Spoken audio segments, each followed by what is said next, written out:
Yo les gars, comment on va? Je viens de finir l'épisode 3 de la saison 3 de Jujutsu Kaisen et franchement il y a beaucoup de choses à dire. Entre les informations sur Kenjaku, les informations sur la traque mortelle, le rôle de Toji et beaucoup d'autres choses, il y a vraiment beaucoup de choses à dire. Donc aujourd'hui on va se lancer dans une review, ma toute première, et espérer vous expliquer le mieux possible ce que j'ai compris. Le tout sans vous spoiler la suite bien sûr. Mais avant de commencer, n'hésite pas à liker et à t'abonner BG. Sur ce, on y va!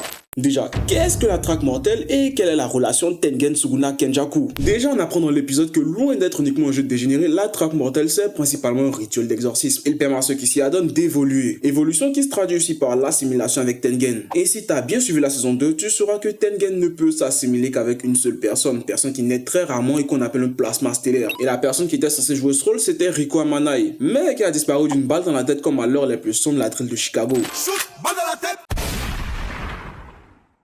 En gros, sa disparition a empêché l'assimilation et donc a conduit à une évolution de Tengen. Évolution qui fait que Tengen aujourd'hui se rapproche plus d'un fléau que d'un être humain. Et dans un monde normal, cette condition n'est pas si grave vu que de toute façon Tengen peut avoir un nouveau plasma stellaire plus tard. Mais là, le problème c'est qu'il y a Kenjaku qui a le corps de Geto dans lequel est gravé le sort de manipulation des fléaux. Et c'est là que tout se dessine parce que Kenjaku, il comptait pas demander son avis à Tengen pour l'assimiler avec l'humanité. Non, loin de là. Grâce au sort de Geto à la nouvelle condition de Tengen, il est capable de le faire de force. Et là déjà, ça pose plusieurs problèmes. Non seulement niveau éthique, droits de l'homme et compagnie, c'est pas trop ça, tu vois. Et en plus, vu que tout le monde sera fusionné à Tengen, et bah ça agira comme un immense réseau. Il suffira qu'une seule personne ait du mal en elle pour que le mal soit répandu à tout le monde au fait. Et ça fait chier. Et donc le but du jeu, c'est de niquer Kenjaku le plus tôt possible avant qu'il puisse lancer l'assimilation. Dans le même temps, on apprend dans la foule que Tengen, Sukuna, Kenjaku, et bah ils avaient des relations. En tout cas, ils se connaissent. Vu que Kenjaku et Sukuna, ils viennent de la même époque. Ils ont donc à peu près 1000 ans à tout casser. Et on apprend aussi que Kenjaku n'est pas à sa première tentative pour la traque mortelle.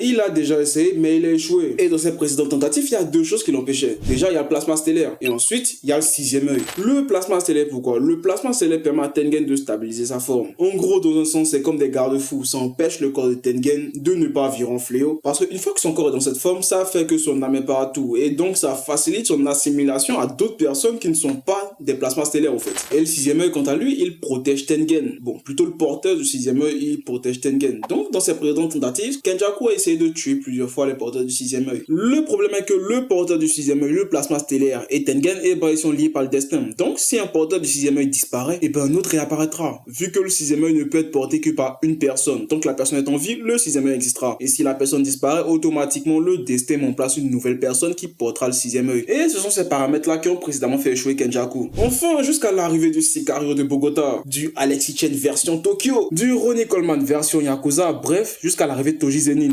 L'impact de Toji dans le plan de Kenjaku et les règles de la traque mortelle. Comme je l'ai dit plus tôt, Toji a beaucoup contribué à la mise en place de la traque mortelle, que ce soit volontairement ou involontairement, notamment par l'élimination de Riko Amanai, qui s'est fait pour le monde de l'exorcisme dans des conditions très particulières, vu qu'il faut noter déjà que Riko, Tengen et le sixième œil, ils sont liés par le destin, ce qui fait que même lorsque l'un d'eux meurt, il revient normalement. Mais Toji, lui, il a eu un crack contre ça, il est né avec une restriction maudite, il n'a pas d'énergie occulte, ce qui a permis lors de l'élimination de Riko, de littéralement niquer le destin en empêchant une nouvelle matérialisation d'un nouveau plasma stellaire, accélérant les plans de Kenjaku, accélérant la transformation de Geto en maître des fléaux, provoquant ainsi sa mort prématurée par les mains de son meilleur pote, et offrant en plus un nouveau corps tout neuf à Kenjaku capable de manipuler les fléaux, et donc la nouvelle condition de Tengen. En gros, tout ce qui arrive aujourd'hui est indirectement de la faute de Toji. C'est fou de voir comment un mec considéré comme un singe par les autres a aujourd'hui tellement d'importance dans les événements récents. En gros, Toji c'est comme le wasabi sur les sushis, il n'est pas nécessaire mais lorsqu'il est là il change tout.